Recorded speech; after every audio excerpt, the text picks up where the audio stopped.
ನಮಸ್ಕಾರ ಎಲ್ರಿಗೂ. So after long back ನನ್ನ ಹೊಸಪೇಟೆಗೆ ಬಂದಿದ್ದೀನಿ. ಹೊಸಪೇಟೆ ಅಂದ್ರೆ ಫೇಮಸ್, ನಿಮಗೆ ಗೊತ್ತು, ಹಂಪಿ ಅಂತ. ಹಾಗೆ ನನ್ನ ಫ್ರೆಂಡ್ 5 ವರ್ಷ ಆದಮೇಲೆ ಜಪಾನಿಂದ ಬಂದಿದ್ದಾನೆ. ಅವನು ಹರೀಶ್ ಅಂತ. ಇಲ್ಲಿದ್ದಾನೆ ನೋಡಿ. Tan tan.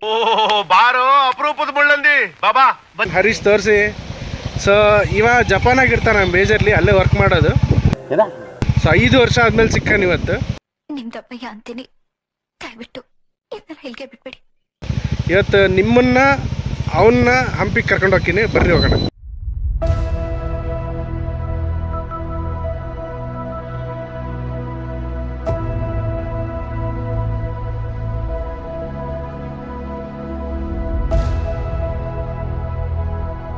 ಬಂದಾಯ್ತು ಹಂಪಿಗೆ. ಸಖತ್ತಾಗಿ ಪ್ರತಿಯೊಂದು ಕಲ್ಲಲ್ಲೂ ಒಂದೊಂದು ಇದು ಹೇಳುತ್ತೆ. ಪ್ರತಿಯೊಂದು ತಿಂಗಳ ಬಂದಾಗೆಲ್ಲ ಇಲ್ಲಿ ವಿಸಿಟ್ ಮಾಡ್ತಾನೆ ಇರ್ತೀನಿ. ನೀವು ಯಾವಾಗಾದ್ರೂ ಟ್ರಿಪ್ಪಿಗೆ ಅಂತ ಬಂದಾಗ ನೀವು ವಿಸಿಟ್ ಮಾಡಿ, ಸಖತ್ತಾಗಿರುತ್ತೆ. ಎಂಟೈರಿಂಗ್ ಟು ಎಕ್ಸಾಕ್ಟ್ ದ್ವಾರ ತೋರಿಸ್ತೀನಿ ನೋಡಿ ಹೆಂಗಿದೆ. ಸೊ ಇವತ್ತು ಸ್ಪೆಷಲ್ ದರ್ಶನಕ್ಕೆ ಹೊಂಟೀವಿ. ಡೈರೆಕ್ಟ್ ಗೋಪುರದಾಗೆ ನಮ್ಗೆ ಹೆಂಗೈತೆ ನೋಡ್ರಿ. ಯಪ್ಪ ಸಿಕ್ಕಾಪಟ್ಟೆ.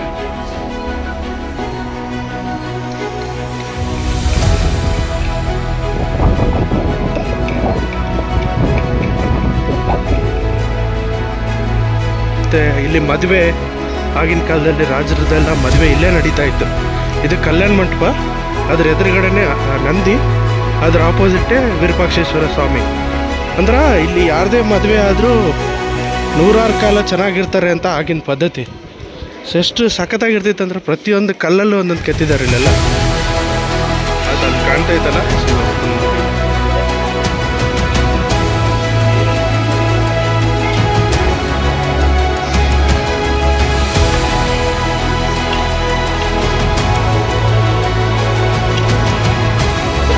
ರಹಸ್ಯ ಏನಂದ್ರೆ ಇಲ್ಲಿವರೆಗೂ ಯಾರಿಗೂ ಕಂಡುಹಿಡಿಯೋಕ್ಕಾಗಿಲ್ಲ. ಸೊ ಗೋಪುರ ಅಲ್ಲಿ ಸ್ಟ್ರೈಟ್ ಆಗಿತ್ತಲ್ವ, ಇಲ್ಲಿ ರಿಫ್ಲೆಕ್ಟ್ ಆಗಿ ಉಲ್ಟಾ ಕಾಣ್ತೈತೆ. ತೋರಿಸ್ತಿದ್ದಾರೆ.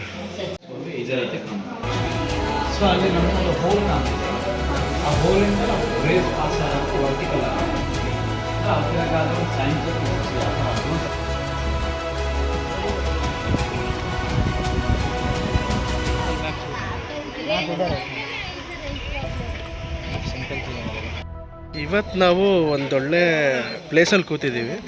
ಇಲ್ಲೇನು ನಡೀತದೆ ಅಂದ್ರೆ ಸ್ವಾಮಿಗಳ ಮೂರ್ತಿಗಳು ತಗೊಂಬಂದು ಬೋಟಲ್ಲಿ ಉತ್ಸವ ನಡೆಸ್ತಾರೆ. ಅದೇ ಇದನ್ನೇನಂತಾರಣ, ಪುಷ್ಕರಣಿ ಅಂತ ಕರೀತಾರೆ. ಸೊ ಪುಷ್ಕರಣಿ ಅಂತ ಕರೀತಾರೆ. ಅದು ಬಂದ್ಬಿಟ್ಟು ನಮ್ಮಿಂದ ಇದೆ ನೋಡಿ. ಇದೆ ಅದೇ ಒಂದು ಪುಷ್ಕರಣಿ.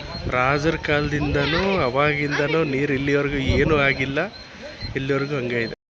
ಸೊ ದರ್ಶನ ಚೆನ್ನಾಗಾಯಿತು. ಹಾಗೆ ಆ ಗೋಪುರನೂ ಉಲ್ಟಾ ನೋಡ್ಕೊಂಬಂದ್ವಿ. ಹಾಗೆ ನಿಮಗೆ ಪುಷ್ಕರಣಿ ಕೂಡ ತೋರಿಸಿದ್ವಿ. ಸೊ